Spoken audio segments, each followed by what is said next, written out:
El Salvador, a country of 6.5 million people, has started to adopt Bitcoin. They've made it legal tender, they've built a network of ATMs, they've created a mobile app, and they've paid some of their citizens to go ahead and start using Bitcoin. They also are in the process of issuing Bitcoin-backed bonds, and they're even building a place called Bitcoin City. And now El Salvador, the small but mighty Central American country, they're getting a lot of questions. The IMF doesn't seem to like their plans.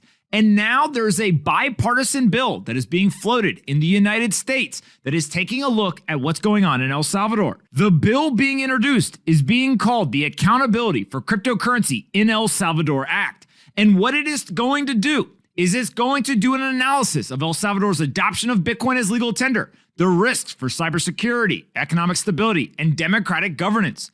And also, it's asking for a plan to mitigate potential risks to the U.S. financial system. Now, we have a quote right here from the senator from Idaho, James Risch. And what he said was El Salvador's adoption of Bitcoin as legal tender raises significant concerns about the economic stability and financial integrity of a vulnerable U.S. trading partner in Central America. This new policy has the potential to weaken U.S. sanctions policy, empowering malign actors like China and organized criminal organizations.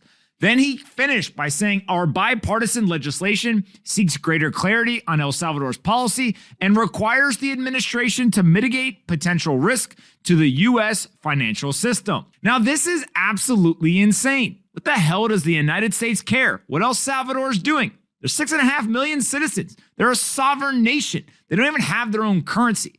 They simply are trying to find more superior technology to adopt to make a better life, more financial security, and more economic opportunity for those 6.5 million people. If we go and we look at what President Bukele of El Salvador thinks about this, well, you guessed it. Never in his wildest dreams did he think that the US government would be afraid of what they are doing in El Salvador. And so if we then start to think about what people across the internet also thought when they see something that says that they plan to mitigate risk to the United States financial system posed by adoption of cryptocurrency as legal tender in certain countries. Well, we've got this right here from Sophia Zeller, in which she states, can't get over the irony of this bill, which targets El Salvador for embracing Bitcoin, being framed as an accountability measure. The Fed has never been audited. Bitcoin's completely open. There's millions of people who audit it every day. And the US has a history of weaponizing dollars reserve currency status with impunity. Ladies and gentlemen, make sure you're paying attention.